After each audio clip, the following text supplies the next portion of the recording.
Good morning. Good morning, everybody. Video catch up, video catch up. There we are. Now we're live. Hello, good morning. It is Monday. It is August 28th. It is 11:10 a.m. and we are here and I'm very excited to be with you today. I'm here relatively on time because I skipped my mastermind this morning.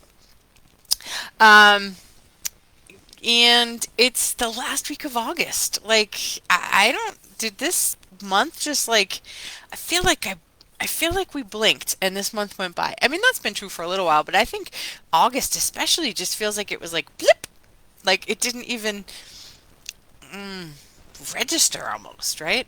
I know there's lots of folks who are maybe on vacation this week, and I also know that there's lots of kids going back to school. I was out this morning on my way to the doctor's office, and I saw buses out. I know Lily goes back on Wednesday, so yeah, and then this weekend is Labor Day weekend, so we really are in this is the end of summer, and this we've been spending fair amount of time in the liminal spaces, the spaces in between.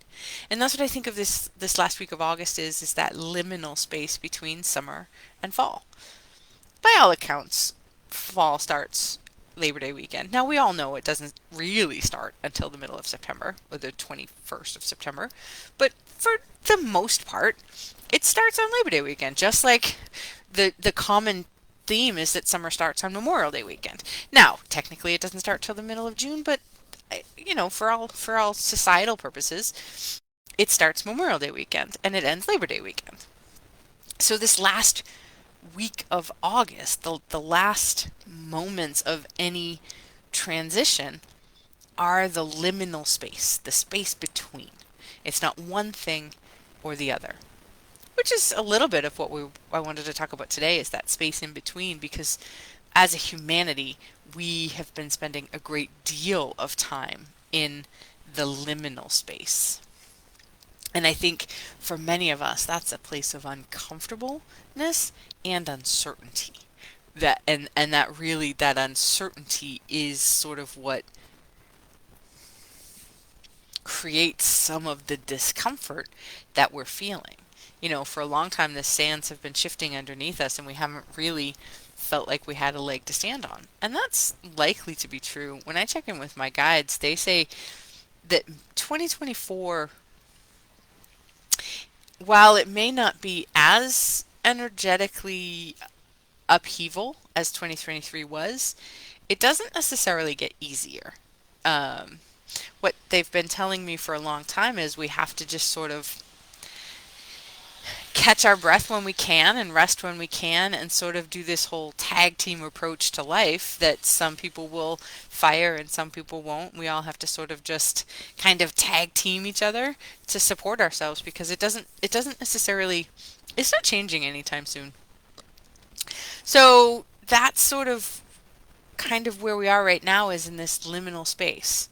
I um, I have been rereading Madeline L'Engle's Wrinkle in Time, and I just started the second one, which is A Wind in the Door, and then I'll read the third one, which is A Swiftly Tilting Planet. And apparently there were two others that I don't think I ever did read. I don't know if I outgrew them or I just wasn't interested at the time. But either way, these were beloved books as a child. A Wrinkle in Time was probably, if it wasn't my favorite book, it was absolutely right up there in the top three of my favorite books. And it resonated. It just deeply resonated with me. And I've talked a lot about A Wrinkle in Time before, about my connection to it. And when I saw the movie, it was this like, it was actually a spiritual experience for me. I had a conversation in a spiritual group last week. Actually, it was in one of my networking groups, and we ended up being in the spiritual room. No surprise. And I just kind of hung out there, and people came and went. We ended up having these really cool discussions about books that had made an impact on our lives, spiritually and whatever. It was just a fascinating conversation. It went all over the place. And one of the women talked about A Wrinkle in Time, and I was like, that book, as a kid, I knew the truth of that book it was palpable to me. Like I just knew the truth of that book. That the book, if you've never read it, read it. If you read it as a kid, read it again as an adult. If you've done any kind of spiritual work, read the book. Like I actually think it may now be required reading for some classes that I'm going to be teaching. Um, it's all about light and dark. It's all about shadow. It's all about the choices we make. It's all about, do we give in to the shadow? Do we give in to the darkness? Do we give in to the I mean, in the book she calls it evil. I wouldn't necessarily call it evil, but the being asleep state. Are we willing to just stay asleep and let evil take over the darkness, or do we do the hard work of facing our demons and waking up? And that is literally the crux of the book. It is so beautifully, incredibly, breathtakingly written. And Madeline L'Engle wrote it in the 60s. Like she wrote this book way before any spirituality or consciousness movement or any of us were even talking like this. And she had a hard time publishing it because it didn't fit anywhere. It was a children's book, but it's an allegory, but it's you know too spiritual or not spiritual. It pissed off. It's one of the most banned books in the country is this book, which again was nonsense. But all the more reason we should read it. But so I encourage you to read it again because I finished it over the weekend and it really did have this like profound impact on me. And it that do we choose? What kind of world do we choose to live in? Do we live in a friendly universe or do we live in a hostile one? What kind of universe do we want to live in, right? And do we want to do the work of waking up, or do we want the mind numbing relief? Not do we want to give in to unconscious and be ruled and completely overrun? And that's basically the question that we get. It's the whole book is that question. And can we have the courage to do the hard things in order to move ourselves forward? So I highly recommend A Wrinkle in Time. I just started A Wind in the Door, and I forget most of it because this wasn't a book that I mean, I read A Wrinkle in Time probably 4 times as a kid. The other two I only read once or twice, and I haven't read it since I was a kid. So, but I remember it had a profound impact on me. I remember very clearly it had a profound impact on me. I just can't remember why. Um, so I'll let you know next week after I finish it because it's a quick read. It's easy. It's just a kid's book. Um, so, but that liminal spaces, the space in August, liminal spaces, we are coming into the time of year that is also the dark time. It's a time where we're asked to go inward, to be introspective, to do the contemplation of who we are and what we want and what do we want to rebirth in the springtime. So the fall is the last hurrah, let's say, the celebration of life. That's what the colors and the abundance of the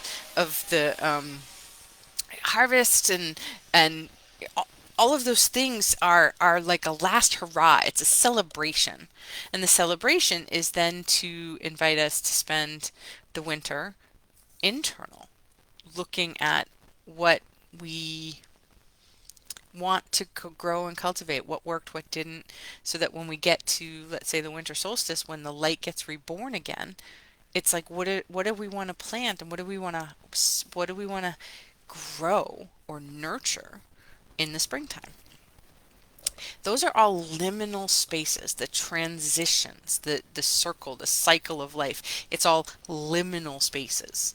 As we talk about humanity growing in consciousness and upgrading from 3D consciousness, which is the world we currently live in, to 5D consciousness, which is like a world where we're all one and we're all connected and there's a spiritual thread that runs through all of us, then those liminal spaces, which is what we find ourselves in, this is the time period that we're in, is it's a time both for great change and because of that, great uncertainty and challenge. And we get to decide how do we want to show up? What kind of world do we want to live in? Do we want to live in a world? I mean, I posted on Friday that my favorite conspiracy theory is that everything works out okay. I choose to live in a friendly universe. I choose to believe that nothing has ever happened to me. It's only ever happened for me. My job is to figure out why. It's always been a blessing. It's always been a blessing. And so as we are in this liminal space between summer and fall, between sun and darkness, that's what the whole fall is the liminal space between light and dark. What what are you harvesting? What seeds did you plant in the springtime? What garden did you water? What will you be harvesting energetically this fall? And does it serve you? Did it serve you? Or is there space for choosing something different, choosing a different outcome, choosing a different path, choosing a different energy? What is it you want to spend? This is so we get to spend the next 6 months till my birthday in March. What do we want to plant so that then next fall we can harvest a different crop? The whole wheel of the year, it's all about the liminal spaces. It's all about the spaces in between. It's all about the changes and the transitions, which is where we're headed. That's what we're doing. I went to the Lily calls it the gynecologist, which I just find delightful, and I will never disabuse her of this. I went to the doctor this morning, and I'm in that liminal space between mother and crone. Most of us in this age group are, and it's like I was having a conversation with her about, well, how do I manage this? And it's funny because she's my age, and so we she was like, it's something, there's something about being in your 40s that's so powerful. I said, exactly. And she said, I don't want to tell you that you just have to suck this up and deal with it, but there's a little bit of it that she gave me a book recommendation. I can't remember the name of the book. I'll look it up, but it sounds fascinating. And a woman that she follows on Instagram. And I had this really enjoyable moment of like there was like a shared understanding that women in our 40s and 50s are we all have that sort of shared community of we're all in a liminal space. We're all in a transition. And also, we have the most power that we've ever had. I mean, I am more grounded and present in my 40s than I have ever been in my entire life. And she was too. She was competent, she's capable, and that's true of women in this age group is like we're just competent and capable because we're sort of gathering our power. It's being more concentrated. Liminal spaces. Those liminal spaces are the places where we can gather our power and then we can use it by choice, not by reaction, which is the whole point of doing consciousness work, right? The whole point of doing spiritual work and consciousness work and the deep dive is do you want to use your energy consciously or do you want to be the victim of happenstance? That's it, because life is happening. We get to choose. Are we going to choose consciously how we want to spend our energy, or are we just going to spread it all over the place? And so, as I'm in my liminal phase, as the humanity is in their liminal phase, as the Earth is transitioning in her liminal phase, my question to you is, how do you want to use your power? Because we do have a choice, and right now, we need you. The world needs your light. So I hope you choose the light. I hope you choose the friendly universe. I want to help you do that. But ultimately, the choice is yours. I have been thinking that I want to create, birth, grow. I think I want to create a, a spiritual cafe.